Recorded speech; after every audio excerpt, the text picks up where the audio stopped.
Good morning. This is Sober Readings for Sunday, November 2nd. From Daily Reflections, Keeping Optimism Afloat. The other steps can keep most of us sober and somehow functioning, but step 11 can keep us growing. That's from The Language of the Heart, page 240. A sober alcoholic finds it much easier to be optimistic about life. Optimism is the natural result of my finding myself gradually able to make the best, rather than the worst, of each situation.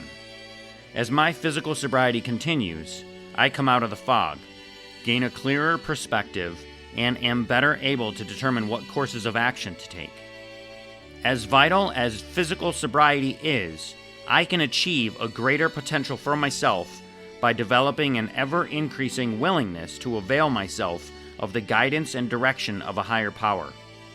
My ability to do so comes from my learning and practicing the principles of the AA program.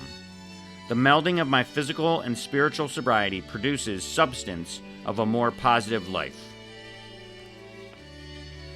Today's reading from the 24 Hours book, the AA thought for the day. I have faith, that thing that makes the world seem right. That thing that makes sense at last. That awareness of the divine principle in the universe which holds it all together and gives it unity and purpose and goodness and meaning. Life is no longer ashes in my mouth or bitter to the taste. It is all one glorious whole because God is holding it together. Faith, that leap into the unknown, the venture into what lies beyond our ken, which brings untold rewards of peace and serenity. Have I faith? The meditation for the day. Keep yourself like an empty vessel for God to fill. Keep pouring out yourself to help others, so that God can keep filling you up with His Spirit. The more you give, the more you will have for yourself. God will see that you are kept filled as long as you are giving to others. But if you selfishly try to keep all for yourself, you are soon blocked off from God, your source of supply, and you will become stagnant. To be clear, a lake must have an inflow and an outflow. Today's prayer for the day.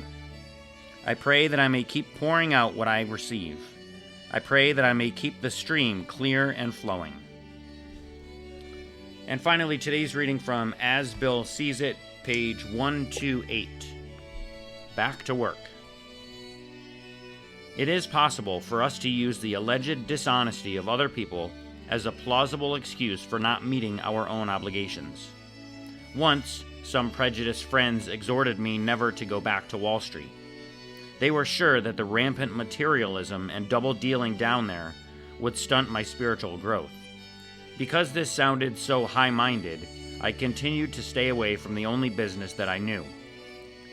When, finally, my household went broke, I realized I hadn't been able to face the prospect of going back to work. So I returned to Wall Street, and I have ever since been glad that I did. I needed to rediscover that there are many fine people in New York's financial district. Then, too, I needed the experience of staying sober in the very surroundings where alcohol had cut me down. A Wall Street business trip to Akron, Ohio first brought me face-to-face with Dr. Bob. So the birth of AA hinged on my effort to meet my bread and butter responsibilities. That's from an article written in the Grapevine from August of 1961.